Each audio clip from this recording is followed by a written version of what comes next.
paracetamol, ¿no? Y el medicamento ya es cuando ya lo han preparado con todos sus excipientes y lo han formulado como, por ejemplo, en este caso en forma de tabletas, está listo ya para su comercialización, ¿no? Entonces aquí tenemos la fórmula, el principio activo se viene a ser el fármaco y el medicamento ya que lo veremos en forma de tabletas de 500 miligramos con todos los excipientes que debe tener, listo ya para ser utilizado. Como les venía diciendo, hay diferencias entre el paciente pediátrico adulto y el paciente pediátrico, perdón, entre el paciente adulto y el pediátrico, ¿no? Y esto va a determinar, esto va a determinar que cuando nosotros prescribimos un medicamento, va a definir la eficacia, la toxicidad y el régimen de dosificación. Muchas veces hay papás que por desconocimiento han sobredosificado a sus hijos y los han llevado a poner en riesgo su vida. Hay, como decía, hay cambios que se van a ir dando a todo lo largo de la etapa pediátrica. Estamos en el recién nacido, todos entendemos que desde los 0 días hasta los 28 días, el lactante lo vamos a dividir como lactante mayor, lactante menor.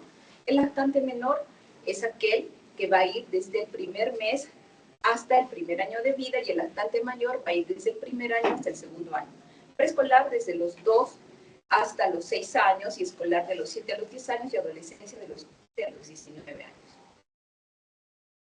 Además, como ustedes pueden ver, lo hemos dividido, encima de que ya nos hemos complicado la vida con que decimos pediatría, tenemos a los niños, que es aparte, es un mundo aparte del adulto encima, como ustedes verán, lo hemos ido subdividiendo en otras subetapas más, porque cada etapa es diferente. Por ejemplo, cuando hablamos del agua corporal total, sabemos nosotros que el recién nacido tiene su composición de agua corporal total que es muy superior a la de un adulto. Inclusive, si estamos frente a un niño prematuro, esta composición de agua corporal total es mucho mayor que, por ejemplo, que la de un recién nacido que es materno. Así es, un recién nacido prematuro puede tener un porcentaje de agua corporal total que va entre el 70 y el 80%, mientras que un recién nacido a término puede ser entre el 70 al 80%. Miren ustedes cómo va del 60 al 70%. Y así vamos a ir viendo que cómo con el paso de los años eso va a ir disminuyendo. Por lo tanto, esa es otra consideración que debemos tener, porque recuerden que tenemos medicamentos que son hidrosolubles y otros que son.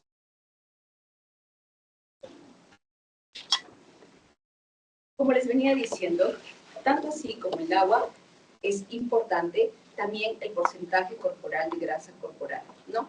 En el recién nacido es el 12% y esta se va a duplicar entre los 5 y 6 meses a medida que va a ir disminuyendo el agua. Dicho proceso va a continuar hasta el segundo año de vida, donde la masa de proteína se incrementa con una disminución de la grasa corporal, que se da como consecuencia del incremento de la actividad motora del. Igualmente, recuerden que este es un cuerpito que está en desarrollo, por lo tanto también el tamaño del hígado y los riñones en relación al peso corporal cambia durante el crecimiento y el desarrollo de ambos órganos alcanzan el peso relativo entre la edad de 1 a 2 años. ¿Por qué nos importa esto? Porque recuerden que muchos de los medicamentos que van a tener su eliminación a través del riñón y también todo el procesamiento vamos a tener que utilizar para su metabolismo las enzimas producidas por él. Entonces, tenemos así que no se trata de prescribir en pediatría un medicamento ajustando a las dosis del adulto, ¿no? Sino más bien se trata de ir siendo que este es un organismo que está en constante desarrollo y maduración. Por ello es importante entender esto para dar las dosis y la concentración y también ver el efecto que esperamos tener cuando vamos a hacer nuestra prescripción. Hay dos conceptos claves en pediatría y también en farmacología que le vamos a llamar la farmacocinética y la farmacodinámica. La farmacocinética es aquello que el cuerpo le va a hacer al fármaco y la farmacodinámica es lo que va a hacer el fármaco, ¿no? Entonces, para ello, la farmacocinética va a pasar una serie de procesos que van desde la liberación, la absorción, la circulación sanguínea, la distribución, el metabolismo y la excreción. Entonces, acá, para empezar, quisiera contarles una historia del síndrome del bebé gris. Esta está relacionada con el cloramfenicol, ¿no?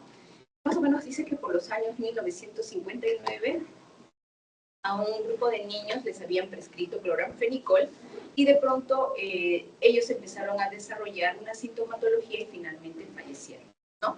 ¿Qué sintomatología era? Tenían distensión abdominal, vómitos, cianosis, colapso cardiovascular y finalmente murieron.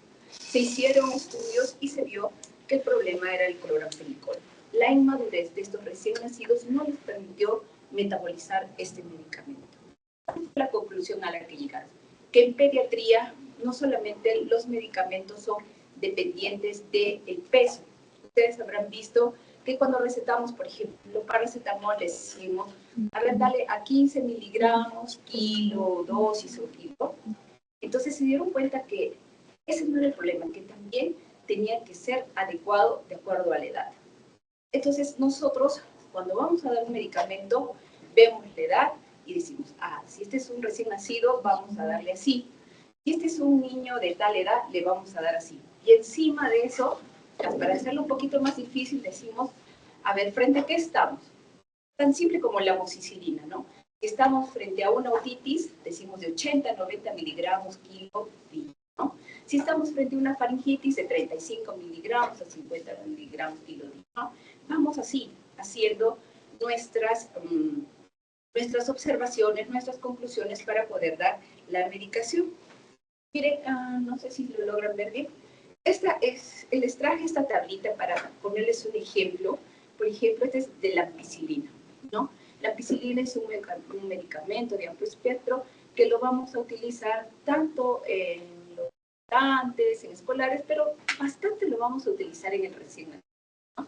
Generalmente hacemos la combinación ampicilina, amicacina, pero miren cómo se va a complejizar a raíz de este estudio que se observó. Miren cómo se complejiza, que nosotros antes de dar, primero nos vamos a preguntar, primero que nada, ¿cuál es la edad gestacional con la cual ha nacido este bebé?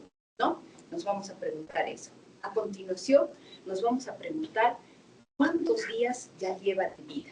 En base a los datos que vamos a encontrar, luego de hacernos esta pregunta, recién vamos a prescribir y como ustedes verán, de acuerdo a estos datos, probablemente vamos a darle un intervalo de 12 horas, de 8 horas, o de repente lo vamos a dar en un intervalo, como ustedes verán, en un recién nacido término que sí lo vamos a dar cada 6 horas.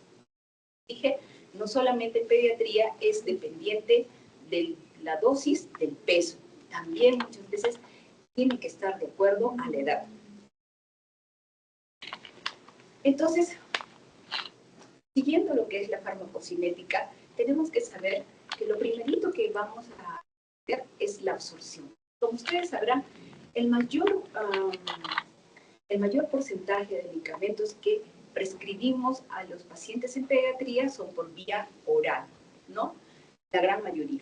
No utilizamos tanto otras vías, pero sí las podemos utilizar, pero van a ir ustedes viendo que va a ir variando porque los niños tienen características peculiares, pero la principal es la vía oral.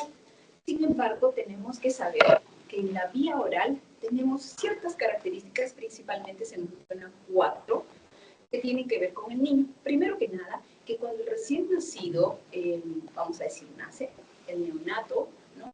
Su pH es menor que frente a lo que viene a ser en otro paciente, ¿no? En otra edad.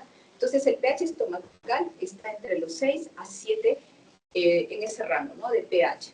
El vaciamiento gástrico es mucho más lento, que luego va a ir con el tiempo, va a ir normalizándose o alcanzando al del adulto.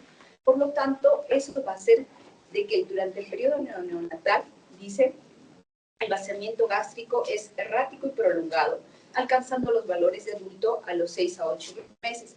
En muchos casos, la velocidad de absorción de los medicamentos es más lenta en neonatos y lactantes que en niños más grandes. Es decir, para algunos medicamentos, mientras menor sea la edad, los tiempos necesarios para alcanzar los niveles plasmáticos máximos van a ser más extensos. Entonces, lo cual quiere decir que si nosotros administramos un medicamento, probablemente para el efecto que deseamos va a demorar mucho más que nosotros, ¿no? Nosotros tomamos medicación cada 6 horas, algunas veces algunos antibióticos o cada 8 horas, ¿no? Mientras que en el neonato o en los lactantes pequeños, por el vaciamiento gástrico, este tiempo se va a prolongar mucho más y probablemente para alcanzar las dosis necesitamos, ¿no?, un mayor tiempo del esperado. Como ustedes verán muchas veces, en el lactante menor utilizamos mucha medicación, a excepción de paracetamol, ibuprofeno, ¿no? Generalmente no damos mucha medicación. Esta es nuestra medicación básica. Tiene que ver con que si ya un lactante menor o ya una enfermedad que amerite un tratamiento mucho más agresivo, va a endovenosa, ¿no? Finalmente, los cambios en la flora bacteriana del intestino, que también van a influir en el metabolismo de algunos medicamentos, y también lo mismo va a suceder en la función biliar. Con la vía intramuscular, subcutánea y endovenosa, nos han dado algunas cantidades para decirnos que estas son las cantidades que podríamos nosotros administrar. Muchas veces nosotros no tenemos esto en cuenta y podríamos prescribir que combinen medicación. Por ejemplo, podemos decirle, licenciada, le va a poner, digamos, tanto de dexametasona y vamos a aprovechar en poner tanto de metamizol. Digamos que estuviéramos frente a un SOP, ¿no? Un síndrome de obstrucción bronquial, un niño que viene con fiebre, con tos y todo el cuadro, y necesitamos iniciar medicación y vamos a aprovechar, podríamos decir, para poner esta medicación. A menudo la enfermera que conoce este tipo de situación nos dice, no va a alcanzar, doctor. ¿Por qué? Porque miren cuánto podría recibir, ¿no?, en una sola punción, la cantidad de mililitros que puede recibir. Y si estamos hablando de combinar medicamentos, probablemente ya se nos está pasando, ¿no?, de 1 mililitro a 2 a 3 mililitros. Por lo tanto, muchas veces van a tener que pulsar 2 veces a ese niño. Entonces, es un poco más doloroso para el niño si es que se va a proceder así. Este es un conocimiento que debemos tener en cuenta al momento de tomar nuestras decisiones. Por otro lado, si decidimos nosotros utilizar la vía intramuscular, también debemos saber de que el flujo sanguíneo es relativamente bajo y es por la poca masa muscular que tiene el niño, ¿no? Y otra vía que también se va a utilizar con frecuencia es la vía rectal, pero no hay estudios que realmente nos muestren diferencias importantes respecto del adulto. ¿En qué forma utilizamos la vía rectal? ¿Alguien me puede responder qué medicamentos utilizaríamos por vía?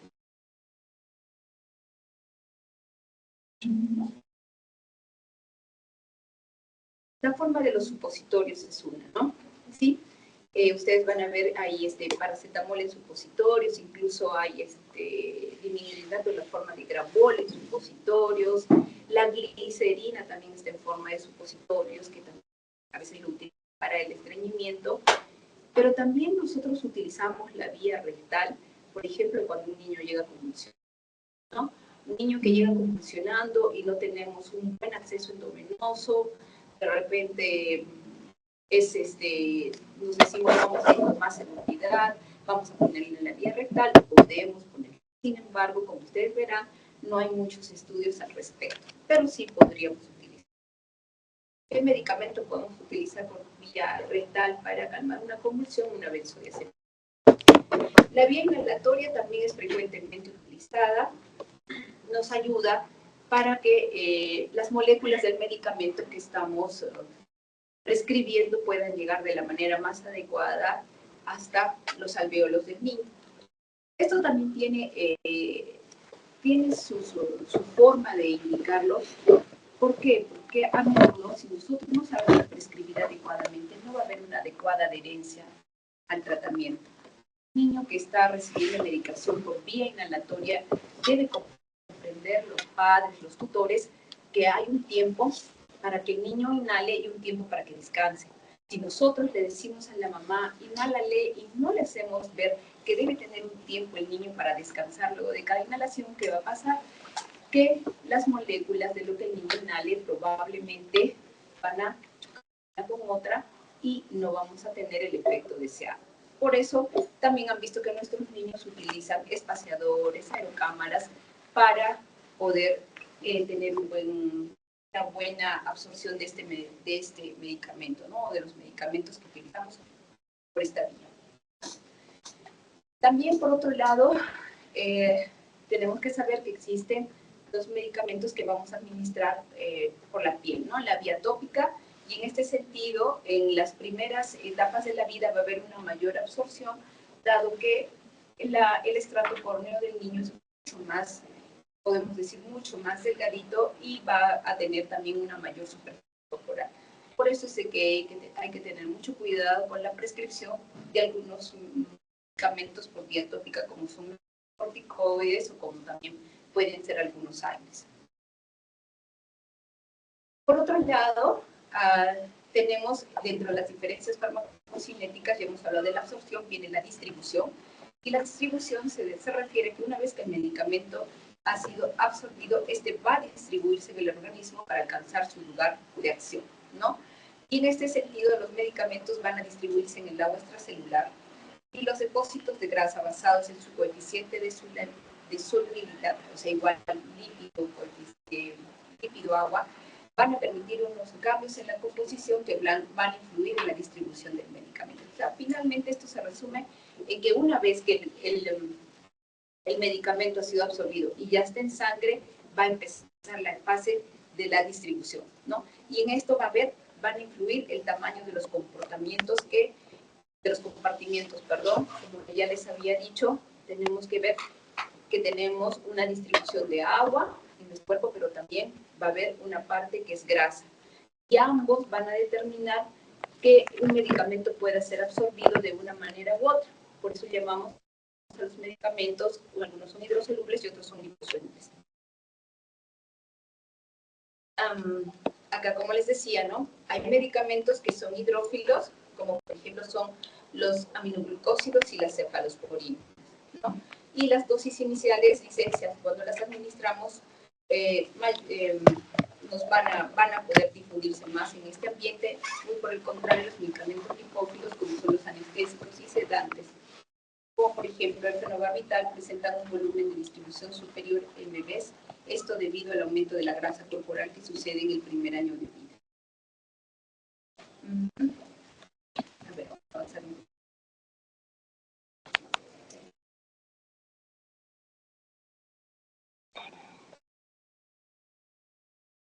¿Por qué es importante saber este tipo de conceptos que les menciono? Porque muchas veces cuando nosotros, por ejemplo, vamos a administrar sedantes, que son los medicamentos lipóficos, si nosotros no tenemos en consideración, por ejemplo, en un paciente obeso, ¿no? Nosotros no tenemos en consideración en un niño que es obesito y le vamos a administrar, por ejemplo, un midazolam o medicamentos que tienen que ver, que justamente son clínicos, probablemente nuestro efecto va a ser mucho mayor de que nosotros estábamos todos. Por eso es importante saber estos conceptos.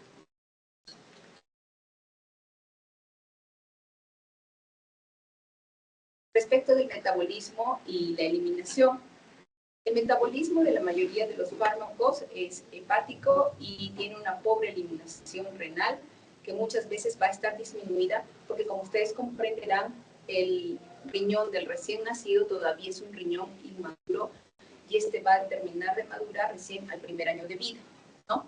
Entonces, esto va a dar lugar a que muchas veces podemos estar frente a dosis que pueden ser tóxicas para el niño si no tenemos en consideración todo lo que anteriormente hemos dicho. Por lo tanto, tenemos que estar monitorizando. Cuando nosotros prescribimos un medicamento a un niño, no hay un punto exacto. Muchas veces nos van a dar rangos. Nos van a dar rangos, por ejemplo, incluso para el metamizol, que todos lo conocemos, ¿no? Que es el Reprimán, la Antalgina, tenemos rangos que van desde 10 hasta 15 o hasta 20 miligramos kilo. Entonces, de acuerdo a nuestro objetivo, nosotros vamos a administrar dicha medicación.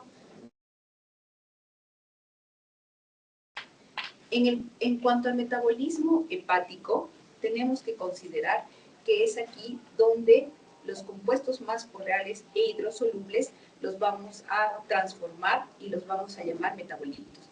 Para esto, cada uno de los fármacos va a ser sometido a dos reacciones de fase, la fase 1 y la fase 2. En la fase 1 se van a introducir, como bien dice el concepto, grupos polares a las moléculas con la idea de que sufran una transformación y que puedan ser eliminados. ¿Qué va a hacer la fase 2? La fase 2 va a obtener esos metabolitos de la fase 1 y aún va a continuar con esta transformación para que estos puedan seguir su proceso de eliminación, ¿no?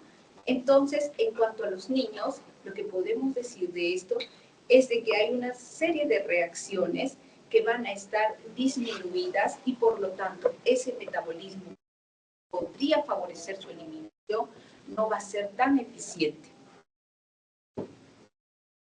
Lo mismo va a pasar con la fase 2, que es la fase de conjugación.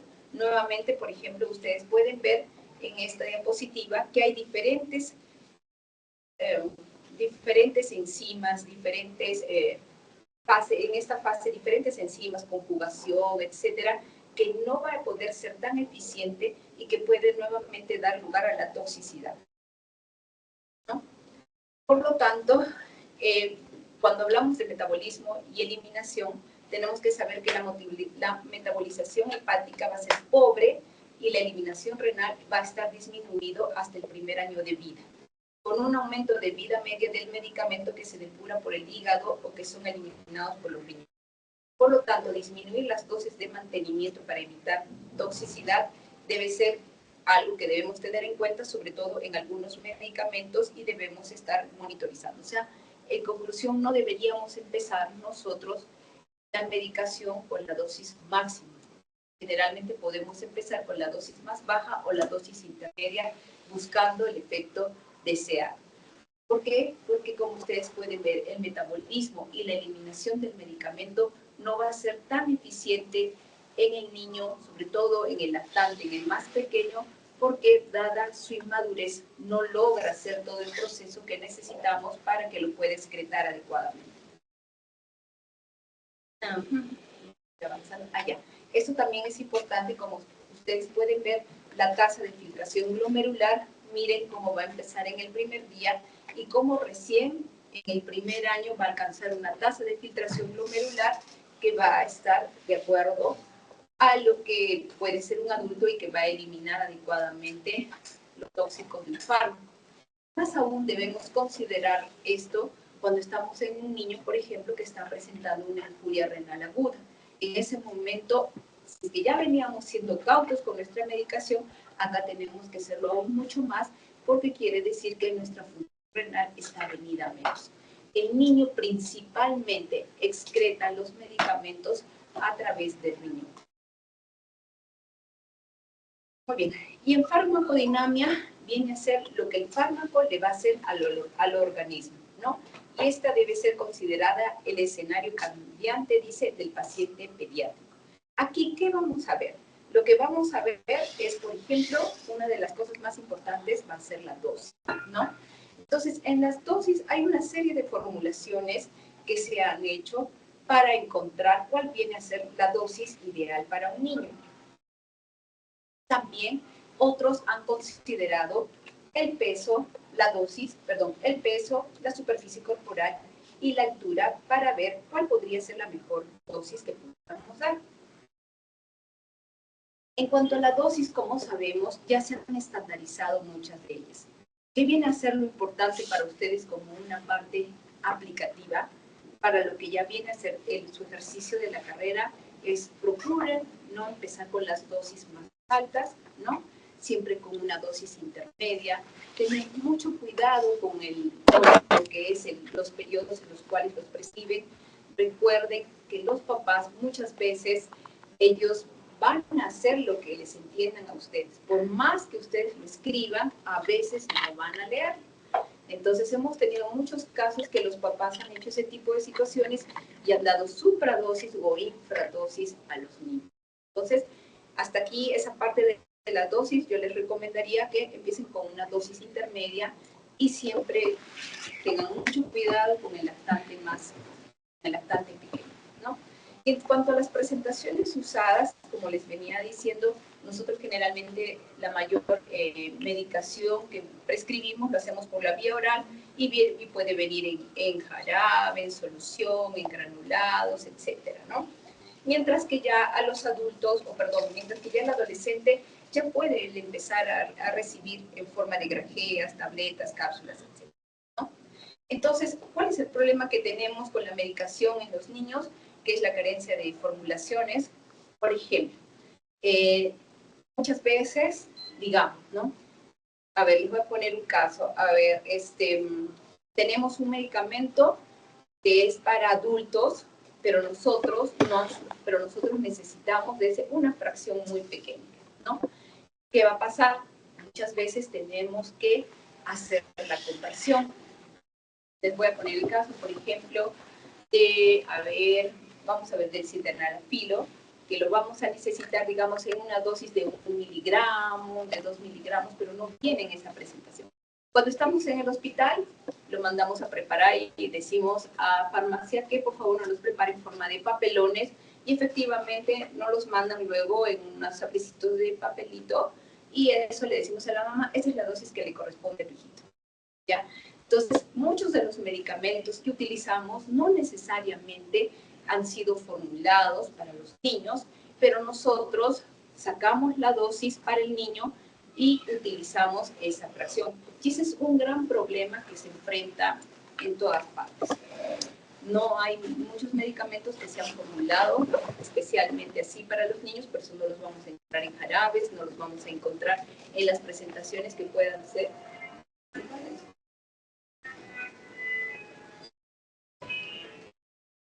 Y después, vamos a ir avanzando.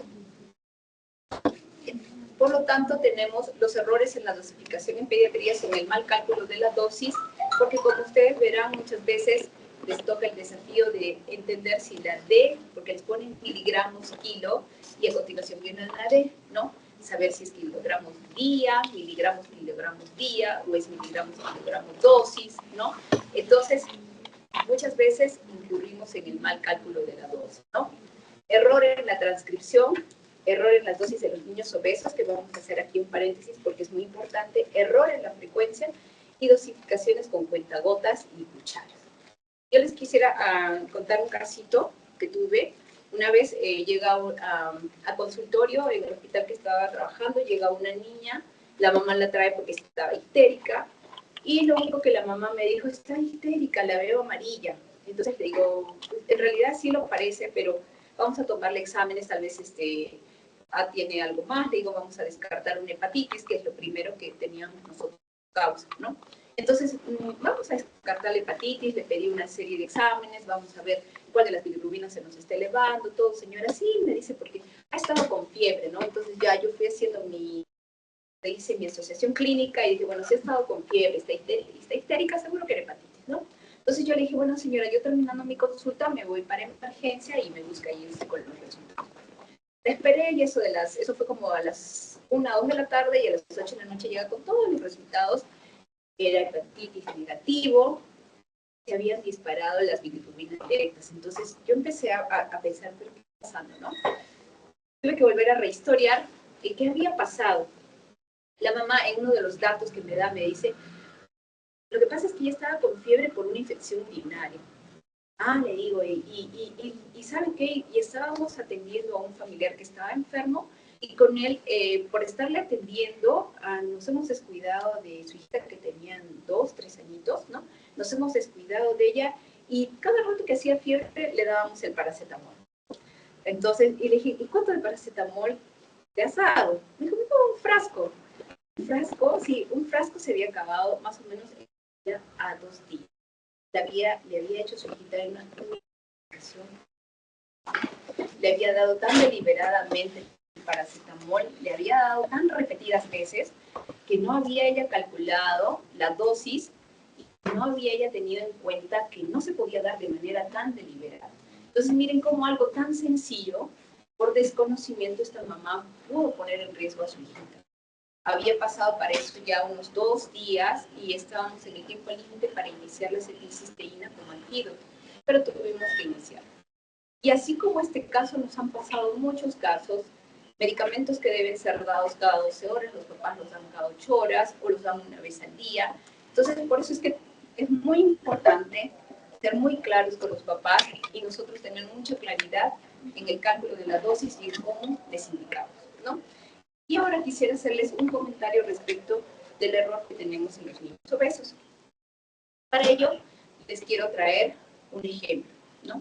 Por ejemplo, ¿no? Paciente varón de 10 años con un peso de 55 kilos que ingresa por emergencia. Miren, 10 años, 55 kilos. ¿Estará bien para la edad, así a grosso modo? No, ¿no? Está bastante subidito de peso, ¿no? Viene con fiebre y dolor faríngeo, ¿no? Intenso. Ustedes al evaluarlo diagnostican una faringoamigdalitis y deciden iniciar amoxicilina. Quiere decir que han visto placas de pus, está en estado tóxico, ¿no? ¿Cuánto le prescribirían? ¿Cómo harían el cálculo? Les voy a decir, el cálculo va de 35 de amoxicilina, de 35 miligramos a 50 miligramos kilo. ¿Cuánto le prescribirían? ¿Alguien que se anime? ¿Utilizarían la dosis así, 35 a 50? No, no es cierto. No. ¿Por qué? Cuando nosotros estamos frente a un niño que es obeso, yo me pregunto, no es el peso, este es su peso corporal actual total, ¿no es cierto? Pero él debe tener un peso corporal ideal, ¿no es cierto? Más o menos para un niño de 10 años, su peso corporal ideal más o menos debe estar entre los 40 y los 45 kilos, ¿no es cierto? Sí. Como ya pasamos de los 40 kilos, ya yo le puedo dar a una dosis de adulto, ¿no?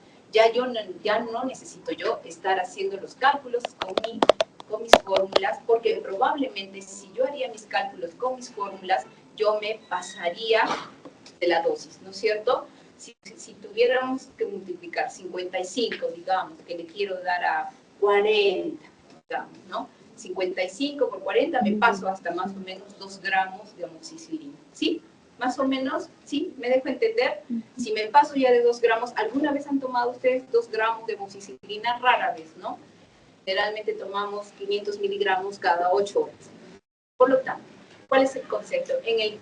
Los niños, cuando ustedes tienen un niño obeso, tienen que tener la consideración de preguntarse si ya pasa de los 40 kilos su peso ideal, mejor le voy a dar su peso ideal, no su peso total, su peso ideal, mejor le voy a dar la dosis que es como para un adulto. Ya no voy a tener por qué utilizar mis dosis de miligramos, kilo, porque probablemente me voy a sobrepasar en dosis y yo podría estar intoxicando a mi niñito. Otro segundo ejemplo. Paciente de 3 años de edad quien ingresa a la unidad de trauma shock, o sea, probablemente es un paciente crítico, si está ingresando a trauma shock, por un accidente de tránsito, con compromiso de conciencia, ¿no? Sin compañía de familiares, traída por personal de Serenazgo. Usted y su equipo al evaluarla les impresiona como de 5 años de edad, ¿no? O sea, que se ve bastante grandecita para la edad, pero concluyen que es una paciente obesa. Por su estado crítico, decide iniciar rápidamente medicación para intubación endotraqueal. Usted decide trabajar con el peso aproximado o con el peso ideal. Es una niña de 3 años de edad, ¿no? Y parece de 5. Quiere decir que más o menos debe estar de 3 años de edad, más o menos 18 kilitos, 20 kilos. Si ya me parece de 5 años es porque esta niñita probablemente debe estar pesando 28, 30 kilos. Tenemos un sobrepeso, un exceso de 10 kilos. Y yo voy a decidir intubarla porque ya está con compromiso de conciencia, ¿no? Necesito proteger vía aérea. Y si lo voy a hacer, yo tengo que tener en cuenta el peso porque voy a iniciar medicación como es midazolam, cierto fentanilo. Entonces yo tengo que tener cuidado en el peso con el cual yo voy a decidir trabajar, ¿ya? Entonces, esta pregunta que quiere hacer llevarles a ustedes a darse cuenta que no siempre es tan sencillo, ¿no? Que requiere que nosotros consideremos el peso que también debería tener un niño para más o menos, yo diga, tiene 3 años, más o menos este es el peso que debe tener, hago un aproximado. Pero gracias a que muchos han tenido ese desafío, es que ahora contamos con unas cintas que nos permiten medir al niño. Entonces, nuestro niño está en estado crítico y tenemos esta cinta, lo medimos y de acuerdo a la medición nos va a dar un aproximado del peso. Y con ese aproximado de peso nosotros podemos empezar a trabajar la medicación que le vamos a administrar, sobre todo cuando tenemos a niños en estado crítico. Probablemente en este sentido ya no vamos a estar utilizando tanto el peso, sino en este caso nos vamos a ayudar de la talla. Este es un paréntesis, un comentario muy importante que les hago, sobre todo con los niños obesos, ¿no? Pero esta de parte del paciente obeso en estado crítico ya es más para la especialidad tanto de emergencistas como para la especialidad de pediatría, que ya es algo que ya lo manejamos con más profundidad. Pero sin embargo, lo que quiero que ustedes sepan es que con un niño obeso tienen que tener cuidado en sus prescripciones, si es que le van a prescribir por miligramos, kilo, dosis o kilo día, porque podríamos sobrepasarnos de la dosis y podríamos más bien incurrir en un error. Muy bien. Entonces, en el niño obeso, al calcular la dosis por kilo, no se ha de sobrepasar la dosis de los pacientes adultos. Si el peso ideal supera los 40 kilos, los pacientes han de ser dosificados según las recomendaciones de la población adulta. Debemos considerar la estimación del peso corporal ideal y del peso ajustado. Son dos cosas que nos recomiendan. Existen diversas fórmulas de ajuste como el método de Maclaren o de Moore o el método del índice de masa corporal. El índice de masa corporal es el más fácil para que podamos encontrar el peso corporal ideal. Entonces vamos a buscar el percentil 50 del IMC y lo vamos a multiplicar por la altura real en metros cuadrados y ese nos va a dar cuál debería ser el peso corporal ideal. Y el peso ajustado, más bien, es diferente. Utilizamos el peso corporal ideal más un factor del fármaco y vamos a multiplicarlo por el peso corporal total menos el peso corporal ideal. Este ya es mucho más complicado, en realidad esto ya es más para información, para conocimiento de ustedes, que para que algo que les vamos a exigir que ahora ustedes deberían dominarlo. Solamente es para que ustedes sepan que sí debemos considerar el peso ideal del niño. Los medicamentos que más usamos son bastantes, pero vamos a utilizar un grupo de medicamentos tanto en emergencia como van a ser la adrenalina, el carbón activado, el diazepam, aunque el carbón activado, la verdad es que en el hospital no hay, no sé si hay, creo que no. Diazepam, perdón, macemilo, naloxona. Y tenemos una serie de presentaciones y una serie de administraciones, ¿no? Entonces, como ustedes pueden ver, vamos a avanzar un poquito. Y acá está lo que sí les puede servir de repente a ustedes y probablemente cuando ustedes hagan su internado les va a ayudar mucho poder conocer este tipo de ¿cómo se puede decir? Este tipo de tablita, porque muchas veces van a tener que prescribir en base a este tipo de numeritos que ustedes pueden ver. Bien, vamos avanzando. Bueno, es igual la dosis. Para todos nosotros, como ustedes pueden ver, para todos nosotros utilizamos dosis por kilo, chicos. Igualmente por la vía inhalatoria. Muy bien, chicos. Eso es todo lo que quería presentarles. ¿Alguna pregunta tienen? ¿Alguna pregunta? Muy bien. Muchas gracias. ¿Sí?